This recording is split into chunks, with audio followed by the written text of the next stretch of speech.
America और Israel की ओर से कई सप्ताह तक किए गए हमलों के बावजूद ईरान की मिसाइल ताकत पूरी तरीके से खत्म नहीं हुई। अमेरिका और ईरान के बीच अब तक युद्ध समाप्त करने को लेकर कोई औपचारिक समझौता भी नहीं हुआ जिस पर मुहर लगी हो। और इसी बीच हालिया सैटेलाइट तस्वीरों के विश्लेषण में दावा किया गया कि ईरान ने अपने अधिकांश अंडरग्राउंड मिसाइलें ठिकानों तक पहुंच बहाल कर ली है, उन्हें खोल दिया गया है। युद्ध के दौरान क्षतिग्रस्त हुए एक एंटी पॉइंट्स को खोल दिया गया। मतलब ये हुआ कि ईरान ने जमीन में दबे अपने हथियारों को बाहर निकालना शुरू कर दिया है और इसके बाद वह इजरायल के साथ साथ मिडिल ईस्ट के अन्य देशों पर कहीं ज्यादा दूरी की मिसाइलें दागने के लिए अब सक्षम है।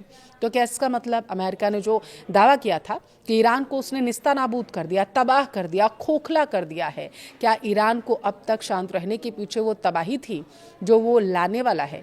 क्या हॉर्मुज स्ट्रेट खोलने का अब कोई रास्ता ही नहीं बचा है? वीडियो को लास्ट तक देखिए, विस्तार से आपको समझाते हैं। नमस्कार, आपके साथ मैं पल्लवी रविंद्र सिंह। अमेरिका और इजरायल ने 28 फरवरी को ईरान पर हमला किया। कई हफ्तों तक बमों को ईरान पर बरसाया गया। इस हमले से माना जा रहा था कि ईरान की अंडरग्राउंड मिसाइल ताकत को झटका लगेगा, लेकिन ऐसा नहीं हुआ। CNN की ओर से आई एक ताज़ा रिपोर्ट में सैटेलाइट तस्वीरें जारी की गई। इसमें दिख रहा है कि जिन सुरंगों और मिसाइल ठिकानों को युद्ध के दौरान निशाना बनाया गया था, उसमें से ज्यादातर एक बार फिर से एक्टिव हो गई हैं। सैटेलाइट तस्वीरों के विश्लेषण के मुताबिक अमेरिका ने 69 सुरंगों के एंट्री पॉइंट्स को तबाह कर दिया था, जिनमें से 50 को दोबारा फिर से खोल दिया गया। ये सुरंगें पूरे देश में फैली हैं, 18 अंडरग्राउंड मिसाइल ठिकानों का हिस्सा है।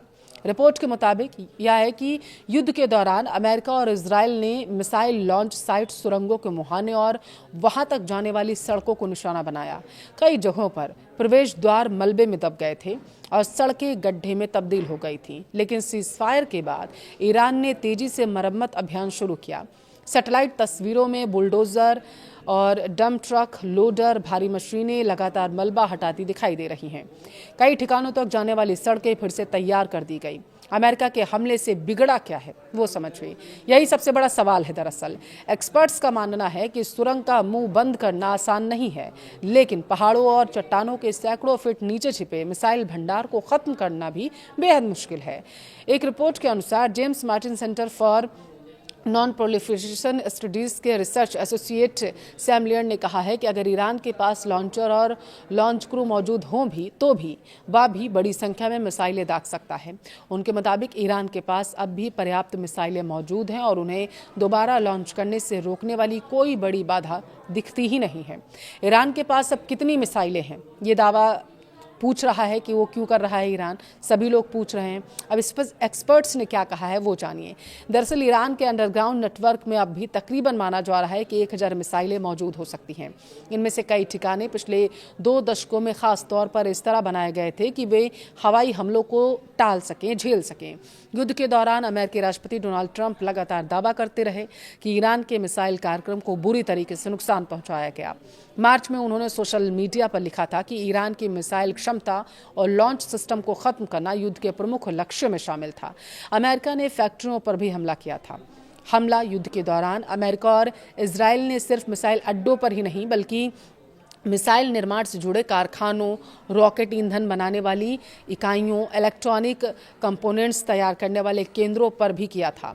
सीजफायर के बाद अमेरिकी रक्षा मंत्री पीट हेगसेथ ने दावा किया था कि ईरान के लिए नष्ट हुए लॉन्चर्स और रक्षा उद्योग को दोबारा खड़ा करना आसान नहीं होगा।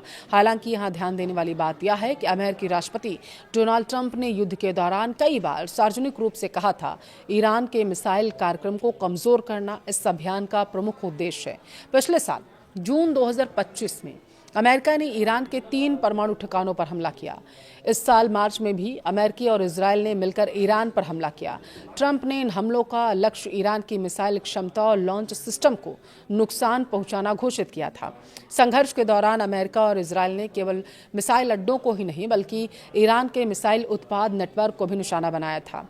हमलों में इलेक्ट्रॉनिक उपकरणों, रॉकेट प्रोपेलेंट और मिसाइल निर्माण से जुड़ी सुविधाएं शामिल थी।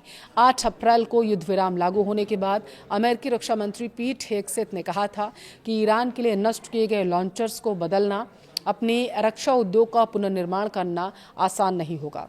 हालांकि विभिन्न खुफिया आकलनों से संकेत मिले हैं कि ईरान पहले ही अपनी सैन्य संरचना के कुछ हिस्सों को बहाल करने की दिशा में काम शुरू कर चुका है।